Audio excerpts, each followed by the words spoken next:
மருத்துவத்துறையில ஒரு நோய கண்டுபிடிக்கிறது எப்படி இருக்கும்னு நீங்க எப்பவாவது யோசிச்சு பார்த்திருக்கீங்களா? அதாவது அது ரொம்ப துல்லியமான ஒரு அறிவியல்.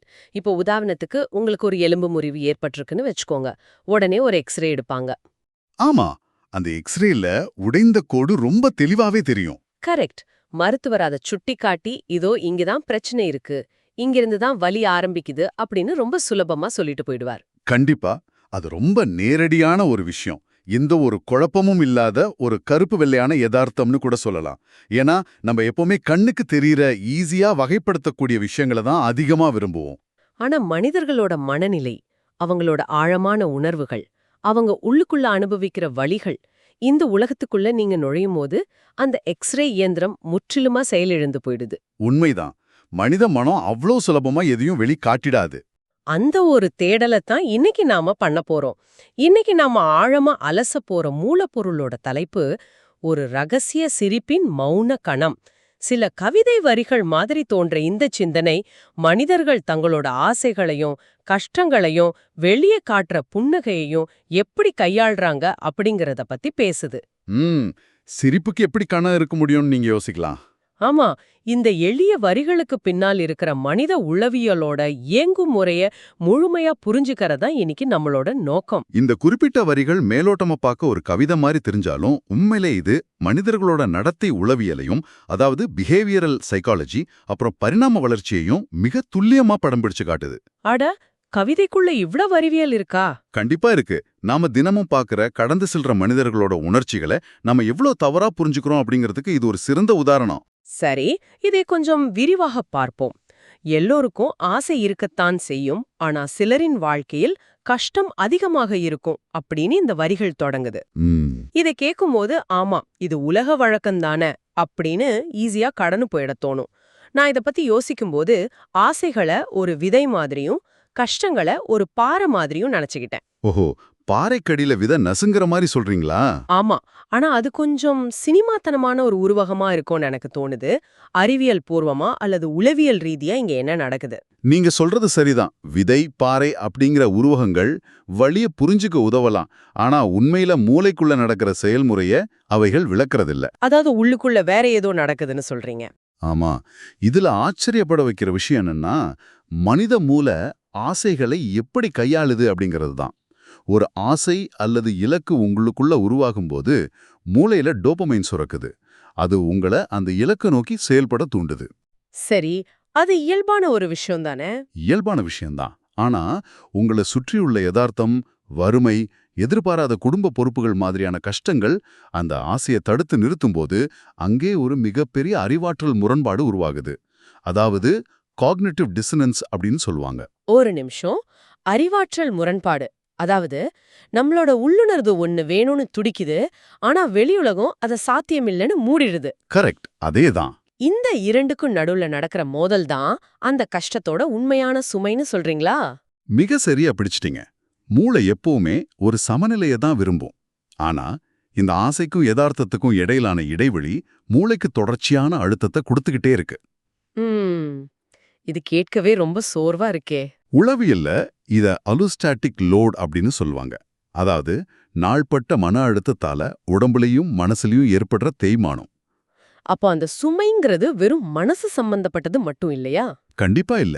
இந்த வரிகள்ல வர்ற கஷ்டம் அதிகமாக இருக்கும் அப்படிங்கிறது வெறும் பொருளாதார அல்லது உடல் ரீதியான கஷ்டம் மட்டும் இல்ல. ஒவ்வொரு நாளும் தங்களோட இயல்பான ஆசைகளை தங்களுக்கு தாங்களே மறுத்துக்க மூளை செலவிடுற அந்த அபரிமிதமான ஆற்றலையும் குறிக்குது. இத கேட்கும்போதே எனக்கே ரொம்ப டயர்டா இருக்கு. காலையில எழுந்த உடனே உங்க ஆசை உங்கள ஒரு பக்கம் இழுக்குது, ஆனா உங்க கஷ்டம் உங்கள எதிர்ப்புறம் இழுக்குது. ஆமா, ஒரு பெரிய கயிறு இழுக்கிற போட்டி மாதிரி. இந்த இழுபறியிலேயே ஒரு மனிதனோட பாதி எனர்ஜி வீணாயிடும். இத நீங்க சொல்லும்போது தான் எனக்கு ஒரு கேள்வி வருது. அந்த ஆசைகள் என்னவாகுது? என்னவாகுதுன்னு நினைக்கிறீங்க? கஷ்டங்கள் அதிகமா இருக்கும்போது அந்த ஆசைகள் அப்படியே காத்துல ஆவியாயிடுதா? இந்த வரிகள் கூறுற மாதிரி அவைகள் மனசுக்குள் அமைதியா மலர்ந்து போகுதா? இங்க நான் உங்ககிட்ட கொஞ்சம் முரண்பட வேண்டியிருக்கு. ஓ, அப்ப ஆசைகள் மறையலையா? அவைகள் அமைதியா மறைந்து போகுது அப்படிங்கிறது ஒரு கவித்துவமான வெளிப்பாடு மட்டும்தான். மூளையை பொறுத்தவரை எந்த ஒரு ஆசையும் குறிக்கோளும் அவ்வளோ எளிதா அழிஞ்சிராது. அப்போ அது மூளைக்குள்ளேயே தான் இருக்கா? ஆமா, சைக்கார்னிக் எஃபெக்ட் அப்படின்னு உளவியல்ல ஒரு கோட்பாடு இருக்கு. அதாவது முடிவடையாத அல்லது நிறைவேறாத வேலைகளை மனித மூளை எப்பவுமே ஞாபகம் வச்சுக்கிட்டே இருக்கும். நிறைவேறிய விஷயங்களை விடவா? ஆமா, நிறைவேறிய விஷயங்களை விட நிறைவேறாத ஆசைகளைத்தான் மூளை தொடர்ந்து இறுக்கமா பிடிச்சுக்கிட்டு இருக்கும். அப்படியானால் அவைகள் அமைதியா மறையல, மாறாக அவைகள் ஒரு விதமான சிறைவாசத்தை அனுபவிக்குதுன்னு சொல்லலாமா? 100% உண்மை. உளவியல் ரீதியா இத கம்பார்ட்மெண்டலைசேஷன் அப்படின்னு சொல்லுவாங்க. அதாவது தனித்தனி அறைகளா பிரிக்கிறதா? எக்ஸாக்ட்லி. மனிதர்கள் தங்களோட நிறைவேறாத ஆசைகளையும் அதனால ஏற்படுற வலியையும் மனசுக்குள்ள தனித்தனி அறைகளா பிரிச்சு பூட்டி வச்சிடுறாங்க. ம், அவங்க அந்த ஆசைகளை கைவிடல, மாறாக அன்றாட வாழ்க்கையை தொடர்ந்து வாழணும் அப்படிங்கிறதுக்காக அந்த ஆசைகளை ஒரு பாதுகாப்பான ஆனா இருட்டான பெட்டிக்குள்ள தள்ளி மூடிடுறாங்க. இதை நான் எப்படி புரிஞ்சுக்கிறேன்? இது எப்படி இருக்குன்னா, நாம பயன்படுத்துற ஸ்மார்ட் போன் மாதிரி. ஆமா, சொல்லுங்க. நாம ஸ்கிரீன்ல ஏதோ ஒரு முக்கியமான வேலைய பாத்துக்கிட்டு இருப்போம். ஆனா பேக்ரவுண்ட்ல பின்னணியில 10-15 ஆப்ஸ் ஓடிக்கிட்டே இருக்கும். அட, அருமையான ஒரு உதாரணம். அது தெரியாது, எந்த சத்தமும் வராது, அமைதியா தான் இருக்கும். ஆனா அது மெல்ல மெல்ல போனோட பேட்டரிய முழுவதுமா உறிஞ்சி குடிச்சிடும். ஆமா, அப்படிதான் நடக்கும். ஒரு கட்டத்துல போன் சூடாகி ஹேங் ஆயிடும். இந்த மனிதர்களோட மனநிலையும் இப்படிதான் இருக்கா? உள்ள பூட்டி வைக்கப்பட்ட ஆசைகள் அவங்களோட இமோஷனல் பேட்டரிய தொடர்ந்து உறிஞ்சிக்கிட்டே இருக்கா? இந்த ஒப்புமை மிகச்சிறப்பா இருக்கு. அந்த பேக்ரவுண்ட் ஆப்ஸ் தான் நம்ம பூட்டி வச்ச ஆசைகள். அதை தொடர்ந்து அடக்கி வைக்கிறதுக்கு மூளைக்கு அபரிமிதமான எனர்ஜி தேவைப்படுது. ஒரு பெரிய போராட்டம் தானே அது. ஆமா, நான் இதை விரும்பல அப்படின்னு தனக்குத்தானே பொய் சொல்லிக்கவும், அந்த வலியை மற்றவர்கள் பார்த்துடாம மறைக்கவும் மூளை தொடர்ந்து வேலை செய்யணும். இது ரொம்ப கஷ்டமான ஒரு ப்ராசஸ். அதனால தான் எந்தவித உடல் உழைப்பும் இல்லாத பல நேரங்கள்ல கூட சில மனிதர்கள் இமோஷனலா முற்றிலும் வறண்டு போய் அளவுக்கு அதிகமான சோர்வோட காணப்படுறாங்க. ஐயோ, உங்க விருப்பத்தை வெளிப்படுத்த முடியாம அமைதியா இருக்க வேண்டிய சூழ்நிலை வந்திருக்கா? நிறைய பேருக்கு இந்த அனுபவம் இருக்கும். அந்த சில நிமிஷம் அமைதிய காப்பாத்துறதுக்கு நீங்க எவ்ளோ போராடி இருப்பீங்க. அப்படியானால் தங்களோட ஒட்டுமொத்த வாழ்க்கையோட ஆசைகளையும் இப்படி அடக்கி வைக்கிற மனிதர்களோட அந்த அமைதி எவ்ளோ சத்தமானது. அந்த வார்த்தையை கவனிச்சிங்களா? சத்தமான அமைதி. ஆமா, அந்த இருட்டான அறைக்குள்ள எவ்ளோ பெரிய யுத்தம் நடந்துகிட்டு இருக்கும். அந்த உள்ளக போராட்டத்தோட உச்சகட்டத்தை தான் நம்ம அடுத்த கட்டமா பார்க்கணும். இவ்வளோ பெரிய யுத்தத்தை உள்ளே நடத்திக்கிட்டு இருக்கிற ஒரு மனிதர் வெளியுலகத்துக்கு தன்னை எப்படி காட்டிக்கிறார் அப்படிங்கிறது தான் மனித பரிணாமத்தோட மிகப்பெரிய ஆச்சரியம். இங்கேதான் விஷயம் ரொம்ப சுவாரஸ்யமாகவும் அதே சமயம் ரொம்ப சிக்கலாகவும் மாறுது. இந்த வரிகளோட இறுதிப் பகுதி இப்படி சொல்லுது: சிரிச்சுக்கிட்டு இருப்பவர்கள் எல்லாரும் சந்தோஷமா இருக்காங்கன்னு அர்த்தம் இல்ல, சிலர் வலிய மறைக்க தான் சிரிக்கிறார்கள். பலமுறை நம்ம கடந்து போன ஒரு வரி தான் இது. இத நாம நிறைய இடங்கள்ல கேட்டிருப்போம். ஆனா நீங்க சொல்ற அந்த பேக்ரவுண்ட் ஆப்ஸ் கதைய வச்சு பார்க்கும்போது எனக்கு ஒரு பெரிய சந்தேகம் வருது. என்ன சந்தேகம்? உள்ள பேட்டரி சுத்தமா இல்ல, மூளை முரண்பாட்டுல தவிக்குது. அப்புறம் எப்படி அவங்களால சிரிக்க முடியுது? அந்த சிரிப்பு எங்க இருந்து வருது? நாம எல்லோரும் என்ன பெரிய நடிகர்களா? இல்ல, நாம நடிகர்கள் கிடையாது. நாம உயிர் பிழைக்க போராடுற மனிதர்கள். உயிர் பிழைக்க போராடுறோமா? சிரிப்புக்கும் அதுக்கும் என்ன சம்பந்தம்? இத விளங்கிக்க நாம பரிணாம வளர்ச்சி அறிவியலுக்கு, அதாவது எவல்யூஷனரி பயாலஜிக்கு போகணும். சிரிப்பு அல்லது புன்னகை அப்படிங்கிறது எப்பவுமே மகிழ்ச்சியோட அடையாளம் கிடையாது. ஒரு நிமிஷம், சிரிப்பு மகிழ்ச்சி இல்லையா? பல நேரங்கள்ல இல்ல. பிரைமேட்டுகள், அதாவது குரங்கு இனங்கள் தங்களோட பற்களை காட்டி சிரிக்கிறது அப்படிங்கிறது மகிழ்ச்சியை குறிக்காது. அது ஒரு தற்காப்பு அல்லது சமாதான சமிக்ஞை, அப்பீஸ்மெண்ட் சிக்னல் அப்படின்னு சொல்லுவாங்க. கொஞ்சம் பொறுங்க, நீங்க என்ன சொல்றீங்க? நாம சிரிக்கிறது சந்தோஷத்தால இல்லையா? ஆபத்திலிருந்து தப்பிக்கவா? இது கொஞ்சம் அதிர்ச்சியா இருக்கே. பல நேரங்கள் அப்படிதான். காடுகள்ல தன்னை விட வலிமையான ஒரு மிருகத்தை பார்க்கும்போது, நான் உனக்கு எந்த ஆபத்தும் விளைவிக்க மாட்டேன், நான் ரொம்ப சாதுவானவன், என்னை தாக்கிடாத அப்படின்னு சொல்றதுக்காக குரங்குகள் பற்களை காட்டும். அப்போ அந்த பயம்தான் சிரிப்பா மாறுது. கரெக்ட். மனிதர்களிடமும் அந்த பரிணாமத்தோட மிச்சம் அப்படியே இருக்கு. நாம உணர்வுபூர்வமா ரொம்ப பலவீனமா இருக்கும்போது, வலியில இருக்கும்போது, இந்த உலகம் நம்ம மேலும் காயப்படுத்திடக்கூடாது அப்படிங்கிறதுக்காக நம்மை சுற்றி ஒரு தற்காப்பு கேடயமா இந்த புன்னகையை பயன்படுத்துறோம். ஒரு கவசம் மாதிரி சொல்றீங்க. ஆமா, நான் நல்லா இருக்கேன், என்ன விட்டுடுங்க அப்படின்னு சொல்லாம சொல்ற ஒரு தற்காப்பு ஆயுதம்தான் பலரோட புன்னகை. இது என் மூளையே அதிர வைக்குது. அப்படியானால் பல நேரங்கள்ல சிரிப்பு அப்படிங்கிறது ஒரு மகிழ்ச்சியான உணர்ச்சியோட வெளிப்பாடு கிடையாது, அது ஒரு இரும்பு கவசம். மிகச்சரியான வார்த்தை. சரி, உலகம் தாக்கிடக்கூடாது அப்படிங்கிறதுக்காக சிரிக்கிறோம் அப்படிங்கறது புரிஞ்சுக்க முடியுது. ஆனா நம்மளோட நெருங்கிய நண்பர்கள், நம்ம குடும்பத்தினர், அவங்க கிட்ட ஏன் நாம உண்மையான வலிய சொல்லாம சிரிக்கணும்? அங்க என்ன பயம் இருக்க போகுதுன்னு கேக்குறீங்க? ஆமா, அவங்க கிட்ட என்ன தற்காப்பு தேவைப்படுது? இது ஒரு மிகச்சிறந்த கேள்வி. இங்கேதான் எமோஷனல் லேபர், அதாவது உணர்வுபூர்வமான உழைப்பு அப்படிங்கிற சமூகவியல் கோட்பாடு வருது. எமோஷனல் லேபர் அப்படின்னா?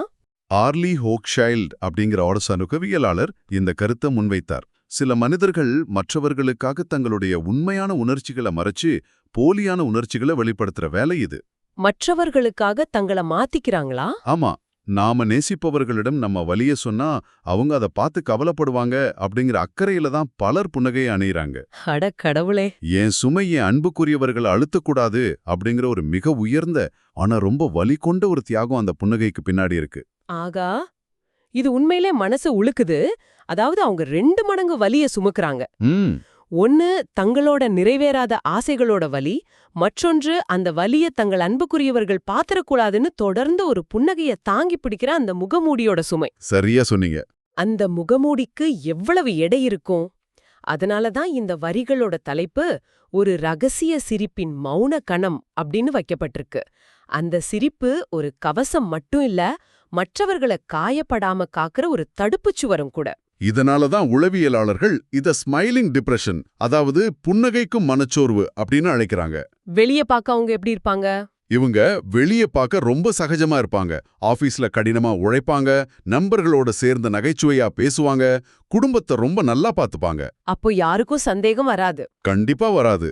வெளியில இருந்து பார்க்கறவங்களுக்கு அவங்க வாழ்க்கையில எந்த குறையும் இல்லாதது போலவே தோணும்.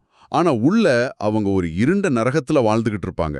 அந்த புன்னகை மட்டும்தான் அவங்கள வெளிய காட்டி கொடுக்காம இருக்கு. ஆமா, அந்த புன்னகை தான் அவங்க தங்கள முழுமையா சிதறிடாம பிடிச்சு வச்சிருக்கிற ஒரே பசை. இத கேட்டுக்கிட்டு இருக்கிற நீங்க இப்போ கொஞ்சம் உண்மையில சொச்சு பாருங்களேன். நீங்க பஸ்ல பயணம் செஞ்சுகிட்டு இருக்கலாம், அல்லது ஆபீஸ்ல உங்க சீட்ல உட்கார்ந்து இருக்கலாம். உங்க பக்கத்துல யாராவது தங்களோட போனை பார்த்து சிரிச்சுக்கிட்டு இருக்கலாம், அல்லது உங்ககிட்ட ரொம்ப உற்சாகமா குட் மார்னிங் சொல்லலாம். ஆமா, அந்த சாதாரண தருணங்கள். அந்த ஒரு புன்னகை அவங்களுக்கு அந்த நாளோட மிகப்பெரிய சாதனையா இருக்கலாம். தங்களுக்குள்ள இருக்கிற 1000 கவலைகளை அடக்கி வச்சுட்டு உங்களுக்காக அவங்க வழங்குற ஒரு சிறிய பரிசா அந்த புன்னகை இருக்கலாம். அதை நாம எவ்வளவு சாதாரணமா எடுத்துக்கிறோம். நாம அதை சாதாரணமா எடுத்துக்கிறதுக்கு காரணம் நம்ம மூளையோட யூரிஸ்டிக்ஸ் தேடும் குணம்தான். ஹியூரிஸ்டிக்ஸ், அதாவது குறுக்கு வழியா? ஆமா, மனித மூளை சிக்கலான விஷயங்களை தவிர்த்து எளிமையான முடிவுகளை எடுக்கவே விரும்பும். சிரிப்புன்னா மகிழ்ச்சி, கண்ணீர்னா சோகம் அப்படிங்கிற மிக எளிய சமன்பாட்டை நாம உருவாக்கி வச்சிருக்கோம். அது ரொம்ப ஈஸியான கணிப்பு இல்லையா? ஈஸிதான். ஒருவரோட புன்னகைக்கு பின்னாடி இருக்கிற வலிய தோண்டி எடுக்கிறது அப்படிங்கிறது நமக்கும் எமோஷனலா சோர்வு தரும். அதனால ஆஹா, அவர் சிரிக்கிறாரு, அவருக்கு எந்த பிரச்சனையும் இல்ல அப்படின்னு நாம ஈஸியா கடந்து போயிடுறோம். அது நமக்கு வசதியா இருக்கு. அவங்களோட வலிய புரிஞ்சுக்க நாம நேரம் ஒதுக்க விரும்புறதில்ல. ஆனா இந்த ஆழமான உரையாடல் அந்த வசதியான சிந்தனையை முற்றிலுமா உடைச்செறியுது. கண்டிப்பா. கண்ணீர் இல்லாம அழுவவர்களும் உண்டு, சந்தோஷம் துளியும் இல்லாம சிரிப்பவர்களும் உண்டு அப்படிங்கிற மனித மனவரோட மிகச் சிக்கலான முரண்பாட்டை இது நம்ம கண்முன் நிறுத்துது. இந்த முரண்பாட்டை புரிஞ்சுக்கிறது தான் முதிர்ச்சியோட முதல் படி.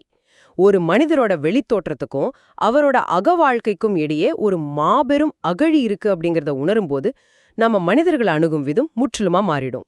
அவங்களோட புன்னகைய ஒரு முடிவா பார்க்காம ஒரு திரையா பார்க்க பழகுவோம். கரெக்ட். நாம இப்போ இந்த நுணுக்கமான அலசலோட இறுதி பகுதிக்கு வந்துட்டோம். இந்த சின்ன வரிகளுக்குள்ள இவ்ளோ பெரிய அறிவியல் மற்றும் உளவியல் உண்மைகள் புதைஞ்சு கிடக்கும்னு நான் எதிர்பார்க்கவே இல்ல. கவிதைகளுக்குள்ள எப்பவுமே ஒரு பெரிய உண்மை ஒளிஞ்சிருக்கும். ஆமா, ஆசைகள் எப்படி மூளைக்குள்ள ஒரு அறிவாற்றம் முரண்பாட்டை உருவாக்குது அப்படிங்கறத பார்த்தோம். அந்த ஆசைகள் அழியாம மூளையோட பேக்ரவுண்ட்ல ஓடுற ஆப்ஸ் மாதிரி எப்படி மனசுக்குள்ளேயே தனிமைப்படுத்தப்பட்டு ஆற்றலை உறிஞ்சுது அப்படிங்கறத புரிஞ்சுக்கிட்டோம். இறுதியா அந்த வலியையும் சோர்வையும் உலகத்திட்ட இருந்து மறைக்க மனித பரிணாமம் நமக்கு கத்துக் கொடுத்த தற்காப்பு ஆயுதமான புன்னகைய நாம எப்படி ஒரு முகமூடியா பயன்படுத்துறோம் அப்படிங்கறதையும் விரிவா பகுப்பாய்வு செஞ்சோம். இந்த உரையாடல் உங்களுக்கு ஏன் முக்கியம்? ஏன்னா மனிதர்களோட உணர்ச்சிகளை ஒரு தட்டையான கருப்பு வெள்ளை புகைப்படமா பாக்குறத நிறுத்திட்டு அதை ஒரு ஆழமான முப்பரிமாண உலகமா பார்க்க இது உங்களுக்கு உதவும். உங்களை சுற்றியுள்ளவர்களை நீங்க மேலோட்டமா எடை போட மாட்டீங்க. எல்லாவற்றுக்கும் மேலாக உங்களுக்கு நீங்களே இரக்கத்தோட நடந்து கொள்ளவும் இது உதவும். ரொம்ப முக்கியமான பாயிண்ட் இது. உங்க வலிய மறைக்க நீங்களும் என்றாவது இப்படி புன்னகிச்சிருந்தா அது உங்க பலவீனம் அல்ல, அது உங்களோட தற்காப்பு மற்றும் அன்பு அப்படிங்கறத நீங்க உணர்வீங்க. மற்றவர்கள் கிட்ட காட்டுற கருணையை விட தங்களுக்கு தாங்களே காட்டிக்கொள்ளும் கருணை தான் பல மனிதர்களுக்கு இன்னைக்கு மிக அவசியமா தேவைப்படுது. மிக சரி. நிகழ்ச்சியோட தொடக்கத்துல நாம ஒரு மருத்துவ எக்ஸ்ரே பத்தி பேசணும், ஞாபகம் இருக்கா? ஆமா, எலும்பு முறிவை காட்டும் எக்ஸ்ரே. உடைந்த மனச காட்டும் எக்ஸ்ரே இயந்திரம் எதுவும் நம்ம கிட்ட இல்ல அப்படின்னு நான் சொன்னேன். ஆனா இப்ப எனக்கு என்ன தோணுதுன்னா, அந்த புன்னகையே ஒரு வகையான எக்ஸ்ரே தான். எப்படி சொல்றீங்க? அத திறந்த மனதோட சரியா படிக்க தெரிஞ்சா அதுள்ள இருக்கிற வலி நமக்கு தெளிவா புரியும். ஒரு அற்புதமான கண்ணோட்டம் அது.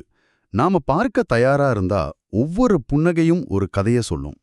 இது சற்று ஆழமா சிந்திச்சு பாருங்களேன். ஒருவரோட சாதாரணமான அழகிய புன்னகையே அவரோட இவ்வளவு பெரிய வலியையும் ஏமாற்றங்களையும் பல வருஷங்களா அடக்கி வைக்கப்பட்ட ஆசைகளையும் மறைக்கும் ஒரு இரும்பு கவசமா செயல்படுது அப்படின்னா, நம்மை சுற்றியுள்ள மனிதர்களோட திடீர் கோபமோ அல்லது அவங்களோட விவரிக்க முடியாத அச்சுறுத்தும் அமைதியோ இன்னும் எவ்வளவு ஆழமான காயங்களை, வெளியே சொல்ல முடியாத எத்தனை ரகசிய கதைகளை தன்னுள் மறைச்சு வச்சிருக்குமோ?